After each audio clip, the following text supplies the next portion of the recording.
President Muhammadu Buhari next level. Cabinet has quite a number of new names, but some ministers from his first term retain their portfolios. Like Adamu, Minister for Education, who is one of those returning ministers.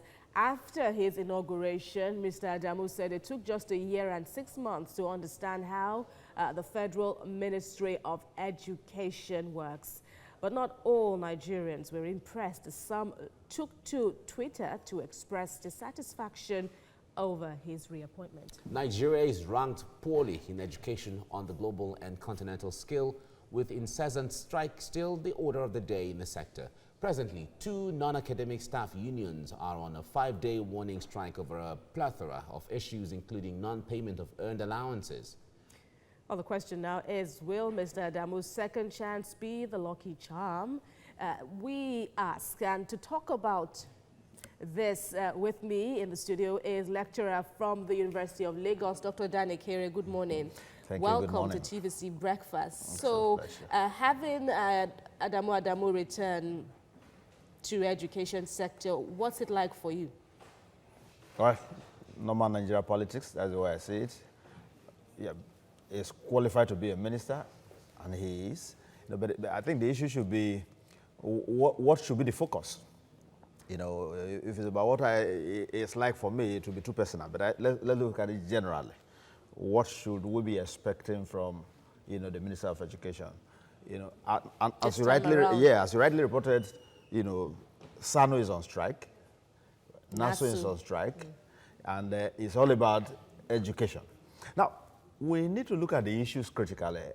This time around, I expect a proactive approach, you know, to a lot of these issues. Because when you see, or when you look critically at the issue of people going outside Nigeria, you know, to study, much of it is tied to this issue of strike, that you cannot guarantee when you are going to come out of the system. You can tell when you are coming in, yeah, but how long? A program of 4 years might take you 5 years. Those are the kind of issues that they raise. And they spend so much money outside. And at the end of the day, much of what they even acquire from there is not up to 50% of what we have here. You know, but this challenge has really... In terms of content now, in terms of curriculum now. Yes. You know, so at the end of the day, what is the issue? Funding. Now, until you fund the sector adequately, or at least to a level that is reasonable, you continue to have challenges with the system. And now, I remember that Mr. Adamu also said as much when he was talking about the things he couldn't achieve. I don't want to use the word failure, but then he did indict himself knowingly when he said, okay, yes, he actually thought the 13.2 benchmark million number of out-of-school children, he thought he would slash it by half. That couldn't work. He also talked about, he also bemoaned lack of funding, for instance. But still on this NASU-SANU war, there also seems to be a rivalry somewhat now between these 2 non-academic unions and ASU, because that keeps cropping up in their demands. Now, do you expect the minister now to also address this concern? Because now he would have to address them before this strike escalates. Well, thank you. I sincerely don't think that there should be issue of rivalry. We don't do the same job. We don't. You know, they have their own area, you know, of concern. We have our area of concern. There are terms, you know, in the system, everybody knows what he or she... Their place. Yes, so there shouldn't be any issue of rivalry. I think their focus should be on what they really have as issues. Which is welfare. And that welfare issue is actually general. You know, but there are specifics. You know, from what I could see in some of the demands, there were issues of, oh, you gave ASU this, why not this? You know, I don't think that should be the issue. ASU went on strike over certain issues. If they feel so, you know, convinced that there's need for them to go on strike over, you know, certain issues as well, let it be purely an issue of, oh, we need to do this, we need to do that. But I'm thinking that this time around, the Minister of Education should actually begin to move faster than before. This idea of waiting for people to go on strike, they give, you know, what do you call it, notice that they are going on strike, and you wait until the strike will take place before you begin to invite them for meetings. I don't think that will go well for the system. But at the same time, too, he should push to the point that we begin to place Because that was the whole essence of ASU strike the last time. It's not all about increment of salaries and the rest. It's about funding of the system. Because ASU is concerned about the environment in which they work. If that environment is not there, you cannot be talking about increment in salaries and the rest of it. So the concern is about you funding the system adequately. Don't forget that even the other ministries would to a large extent depend on the product of education. Education, education, education. Everyone has agreed to a great extent that education is the foundation to any development of any kind. As it is right now, what strategies are you seeing or are you assessing that can make education get back to the glory days where Nigeria was respected and people come from all over the continent and even parts of the world to study in Nigeria? Yeah, Mike, it's a very serious challenge, really. But are we truly willing to get there? That is the one critical issue we need to ask. Because it's all a function of what we put into the system. Most of the time, what you put in is what you get out. You know? So are we prepared for the kind of expectations we are talking about? We do know that some years ago, Nigeria used to be a hub. You have all manner of people from all over the world.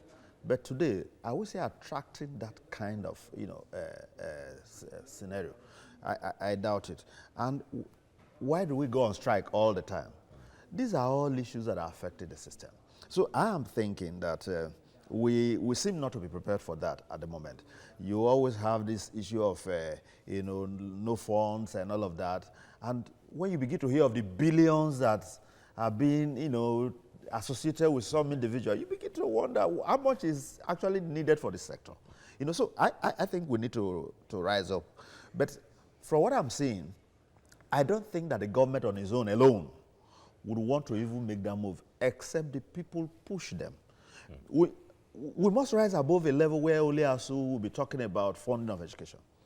Some of these people don't even see funding of education as anything serious, as something important. Probably because they are now building private universities, and some of them have resources to send their awards abroad and other places. And the funny scenario is even the ones that are now going to some countries very close, some go to as very close, 2-bedroom apartment as universities and all those kind of, and they come with those certificates. Then the next thing you'll be telling us is that, yes, standard has fallen, the people you have turned into the system are not employable. So I schooled abroad. Are you getting it? Across the border, so I schooled abroad. Beautiful. So these are challenges. I think we need to really strategically address this issue. One is funding, and funding. In fact, almost everything centers around funding, training, and the rest of it. Yes, all about funding. Another issue people are also talking about that has become loud recently is the issue of curriculum. They say the content of the curriculum, right from the primary, the secondary, and then the tertiary institution, the curriculum has to reflect the realities of the trend and the changes in the world on the global scale. That's correct. But I do know that, let me not speak for every school, but I do know that universities, they do curricular review from time to time. I'm very, aware of the one of the University of Lagos. They do that from time to time. And you design your curriculum in line with, present realities. Now, one thing is to design the best curriculum. Curriculum on its own does not bring out somebody. Curriculum is not training. So if I've given you the best curriculum and you don't have the resources to translate that curriculum into reality. Yeah. So what is the use of the curriculum? We are talking about facilities. We are talking about laboratories and all the rest. You've designed the curriculum, the laboratories are not there. Would curriculum go to the lab and turn itself into a lab? So the TC centers around funding, but do we really have the will to do this? I think that's the critical issue. So the human resource factor is very critical. Development is built, and it's all about the human resource. Okay. It's the human resource that translates to practically every other thing. The quality of your human resource will determine the quality of your development. So it is critical that we fund education. We'll have to leave it here now. Thank you very much, Dr. Danekere, for your insight into this. It's always a pleasure. Thank you.